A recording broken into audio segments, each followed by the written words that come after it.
शेख अब्दुल वाहिद रहमतुल्लाह और उनकी जन्नत की साथी का वाकया।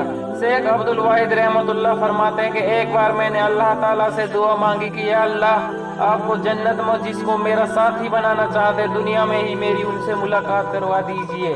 फरमाते हैं कि मुझे ख्वाब में बताया गया कि हबसा की रहने वाली एक औरत मेमुना है जो जन्नत में तुम्हारी साथी बनेगी।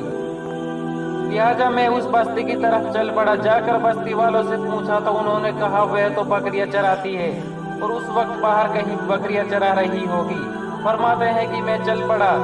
जब मैंने बस्ती से बाहर निकल कर देखा तो हैरान हुआ कि बकरियां एक ही जगह पर चल रही हैं और इधर उधर भागती भी नहीं है, और एक औरत पेड़ के नीचे नमाज पढ़ रही है। जब मैंने गौर किया तो मैंने देखा कि जहाँ बकरियां चल रही थी वहाँ उस चारगाह के किनारे कुछ भेड़िए बैठे थे। उन भेड़ियों की वजह से यह बकरियां कहीं बाहर नहीं भाग रही थी और एक जगह पर चल रही थी। जब उस औरत ने सलाम फेरा तो और मुझे देखा तो कहने लगी, अब्दुल वाहिद, अल्लाह रब्बुल इज्जत ने मुलाकात की वायदा तो जन्नत में बनाई है, तो फिर तुम दुनिया में कैसे आ गए? मैंने कहा कि मैंने दुआ मांगी थी जो अल्लाह रब्बुल इज्जत के यहाँ कबूल हो गई, मगर अब मैं आपसे एक बात पूछना चाहता हूँ। मैंने ऐसा मंजर तो कभी नहीं देखा कि आप नमाज पढ़ रही थी और बकरियां चल रही थी।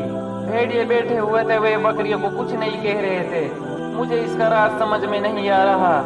वह कहने लगी, अब्दुल वाहिद, यह समझना बड़ा आसान है कि जिस दिन मैंने अपने परवरदिगार से सुलह कर ली है उस दिन से भेड़ियों ने मेरी बकरियों से सुलह कर ली है।